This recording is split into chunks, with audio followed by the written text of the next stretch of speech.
nake so mu je Ingila tuma mu dan girgije hankalin masoya duka kan mi karkatu na shiga can Iraki da kake ba wata hasken fuskarki ta zarce na farin wata wuri na guda batuna ki gasgata ko me na faɗa sanki ya sani na ambata tuna wancan batun ke kika sani na gasgata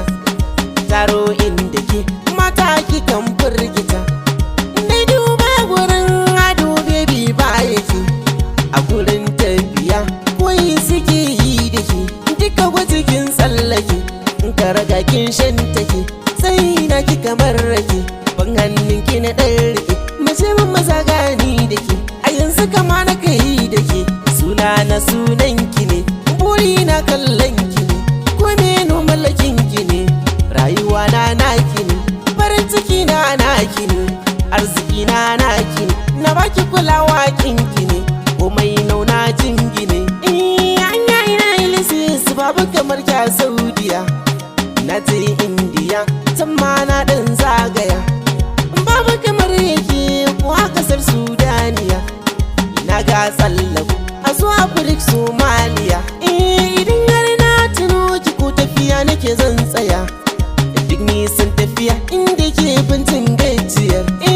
rabona da ke wula akwai matukar wuya har zan kira ki da Arabic Habibiya akwai wani dan batun da nake son sanar da ke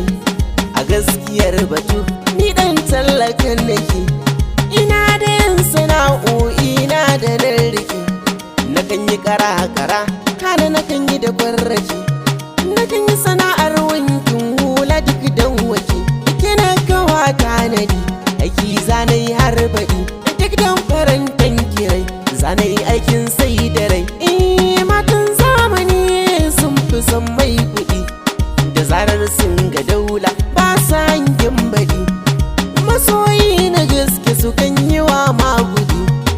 ai makala hani a barka kai ta tangadi mata ne muku gargaɗi kar ku biye ruɗin kuɗi gobin kikiwa tanadi kar ki ta mana yar uwa masoyi na gaskiya ba ai mai tabo ki ka tausayi da kin faɗa zai lalubo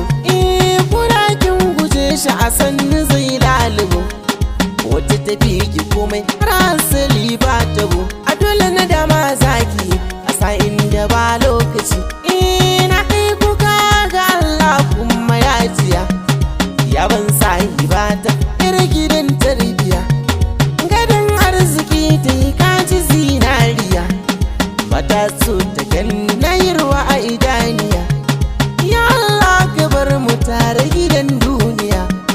ya kara miki lafiya sanyin idaniya Usaini mai sanki ne yaya ni naki ne ki sarin jigonki ne ni ta makarba wanki ne fata na marayi tare mutuwa ta zo mana ta araya ta sayi bata